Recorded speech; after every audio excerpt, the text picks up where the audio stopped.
जोहार गे पे जतो को सावता ज्ञान ऑफिशियल चैनल रा पे जतो को सगुन दाराम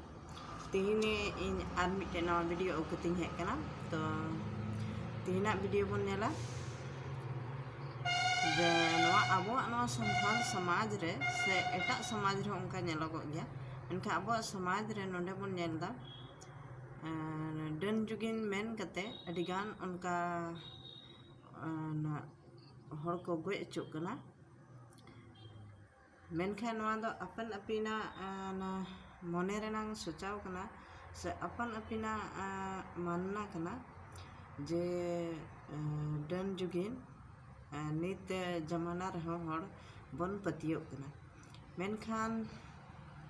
आबो जुदी गुरु ओझा कमरू कोठेन जहाना बखरा तबन चला खान जैसे ओड़ा रे रुआ हासो तहना से जहाना उनका ओड़ा रे समस्या तहन खान तबे खान आबो दो गुरु ओझा कमरू ठे बन चला खान तो उनको दो उनका ही को लय बना आमांग ओड़ा रे गराह मिना आमांग ओड़ा रे नुई से फलना से तुस्के माने आमे नंकाय मिया उनका गी आयमा लेका को मेन अचोया मेनखान अब जुदी डॉक्टर ओड़ा बन चला तबे खान ओंडे उनी रुवाये नाम गया तो ओना लेका गे अब जुदी जहाय गे अपन अपिन मानना कना नवा दा अगर जुदी अब बन पतियो कना कमरुआ कथा रे ओझावा कथा रे तबे खान दो अब उनको डन जुगिन अब चितान रे जहाना को लगावा जहाना को कमिया नवा चीज देबन नाम दाड़िया गया और डॉक्टर ओड़ा बन चला खान रुआ हासो को नाम तबन गया तो नुआ मेन कते अब दो हर दो चिदा बन गए को माने अब नुका उनका लय को कना को मेनते फलना नुका नुका मे हनका तमा मा परिवार तो ओना खातिर ते उनको को गए को मेन खान नवा दो ठीक इन मेनदा बाको कमीदा चेदा से आबो दो जहाँ रेगे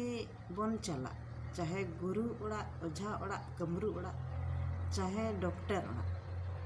आबो जहां आबो चितान रे जहां का रुआ मिनागा हासो मिनागा से जहां समस्या मिनागा तो ओना को आबो ओकालका तबन नापायोआ ओकालका तबन बेसोआ ओना हर अपनार चाहिए और ओना हर सेंद्राय चाहिए और ओना गे उनको ठन खन चेत और बड़ाई जरूरत मेनखान उनको लयते अब जहां हर बाबन गय को जहां हर बाबन उनको जीवी बन नसाव तको चेदा से उनी हो मिटांग इंसान कान गे और जुदी अब बन बुझाव दाड़े कान के अब दो उनिया लयते बन हे कना अब तो उनको उनी बाबन बड़ाई उतर मेनते सरी कनाय से बांग कनाय तो फिर अब चिदा गोजेया से ची लगी एम गोजेया तो उनागी सनाम खन बडाय रनांग जरूर कना जे उनका दो जहां होड़ा जीवी बांग नसाव चाहिए एंते उनका ढेर जगह रे उनका गेलो से बडाय कना और बन नेल खान सोशल मीडिया रे उनका को लय अचय तबना जे बांगमा जहां को उनका गुरु ओझा कमरू कोठे को नेल अचय और को लय को फलना नुकाय मे हनकाय मे तबे खान हे कते उनको को गय को जहां पर नेल खा उड़ीसा रे नंका हुई कना पे फिलहाल गे तो ओना खातिर ते इनी मेनदा मेनते आबो दो जहां ठेक बन चला एकेन आबो अकाल काते मौज हुआ नापाय हुआ ओना हर नेल कते आबो दो नापाय से बन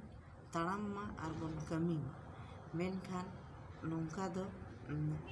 बाबन बड़ित मा तबे खान तिहिना वीडियो दो नोडे गे मुचे तबना जुदी आपे वीडियो पे खुशी तबना तबे खान लाइक तबन पे शेयर तबन पे कमेंट तबन पे और चैनल पे नवा गे तबना तबे खान सब्सक्राइब तबन पे मा तबे जतो को मुचे जुना चेदा से इन नवा वीडियो आयमा दिन बादिन अगू का मितन इᱧᱟᱹᱜ तबियत सही बांग ताहे कना तो ओना खातिर ते इᱧ बइन बनाव दाड़िया कन थे वीडियो ओना लगे ते पे जते गोटे खन इकइन खोजो कना।